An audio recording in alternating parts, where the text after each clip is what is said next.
La chronique livre d'Olivier.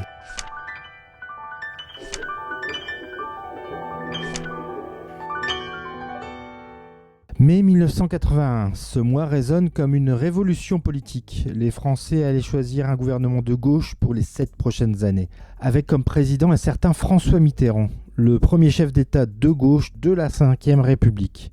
Au terme d'une campagne qui aura vu Coluche comme candidat, Giscard trop confiant et Chirac en torpilleur de l'UDF, le natif de Jarnac arrive à l'Élysée avec un programme socialiste et des ministres communistes pour mettre en œuvre une partie de celui-ci. Mais le climat est loin d'être apaisé dans l'Hexagone avec une vague d'attentats prêtés à l'extrême gauche, à moins que cela vienne de l'autre extrême. Benjamin Dierstein nous replonge dans cette période dans L'étendard sanglant élevé, deuxième tome de sa trilogie paru chez Flammarion.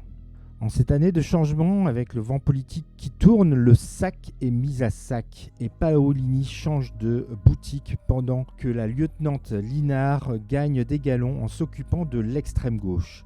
Mitterrand élu, de fer à l'intérieur, le milieu marseillais est remué par le juge Michel. Pendant ce temps, l'infiltré Gourvenec a viré sa cutie, n'étant plus dans la police et étant approché par les extrémistes révolutionnaires de gauche.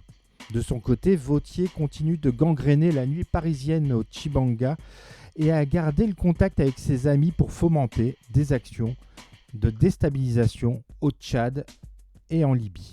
Deuxième tome de cette saga française du début des années 80 associant grand banditisme, terrorisme politique et manipulation en tout genre.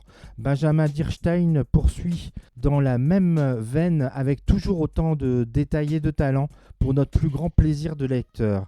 Il focalise ici plus sur toutes les opérations de surveillance, de manipulation et de terreur entre les différents camps, avec des noms connus comme Zampa, la famille Zemmour à Paris ou encore le terroriste Carlos. Ce deuxième volet est à la fois tellement jubilatoire et aussi instructif sur la période avec des références en clin d'œil comme l'impact de la série Dallas dans les foyers à tout niveau ou encore en parlant de disquaire quand maintenant on parle de DJ.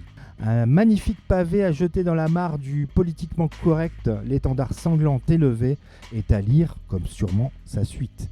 Voilà donc encore un coup de cœur pour Benjamin Dierstein et son deuxième volume de sa trilogie L'étendard sanglant élevé et c'est paru toujours chez Flammarion. Bonne lecture et à bientôt. C'était vraiment très intéressant.